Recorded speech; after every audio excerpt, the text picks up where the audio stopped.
Hello viewers, இன்றைக்கி நான் உங்கள் கூட என்ன ஷேர் பண்ண வந்திருக்கேன் அப்படின்னா, தமிழக அரசு திட்டங்கள் 2021 முதல் 2024.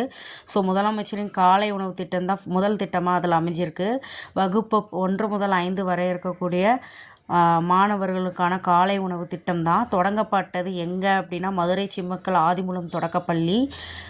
தொடக்க தேதி பார்த்திங்கன்னு சொன்னால் 15 செப்டம்பர் 2022. பேரறிஞர் அண்ணாவோட பிறந்தநாள் அன்னைக்கு இந்த காலை உணவு திட்டமானது தொடங்கப்பட்டிருக்கு.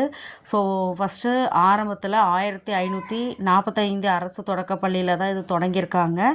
திட்டம் விரிவாக்கம் பார்த்திங்கன்னா ஆகஸ்ட் 25, 2023 அன்னிலேருந்து எல்லா கவர்மெண்ட் ஸ்கூலுக்குமே என்ன ஆயிருக்கு அப்படின்னா இந்த திட்டம் வந்து அமல்படுத்தியிருக்காங்க. ஸோ தொடக்க நிகழ்ச்சி எங்கே அமைஞ்சிருக்கு அப்படின்னா, ஒன்றிய ஊராட்சி நடுநிலைப்பள்ளி திருக்குவளை, நாகப்பட்டினம் மாவட்டத்தில் தான் இதற்கான இந்த திட்டத்திற்கான நிகழ்ச்சியுமே தொடங்கியிருக்கு. ஓகேங்களா?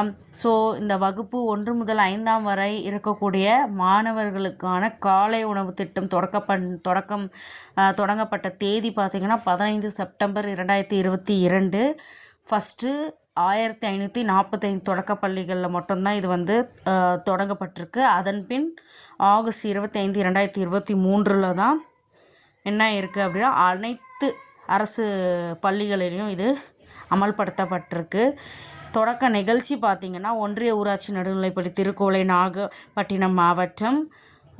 இது முதல் தொடங்கப்பட்ட பள்ளி பார்த்திங்கன்னா ஆதிமூலம் தொடக்கப்பள்ளி. எங்கே அமைஞ்சிருக்குன்னா மதுரை சிம்மக்கல். ஸோ கண்டிப்பாக நம்ம நம்புவோம் அரசு தேர்வுகளில் இதிலேருந்து நம்மளுக்கு கேள்விகள் கேட்கப்படலாம். ஓகே மக்களே, தேங்க்யூ மக்களே. நம்ம சேனலை சப்ஸ்கிரைப் பண்ணுங்கள், லைக் பண்ணுங்கள், ஷேர் பண்ணுங்கள்.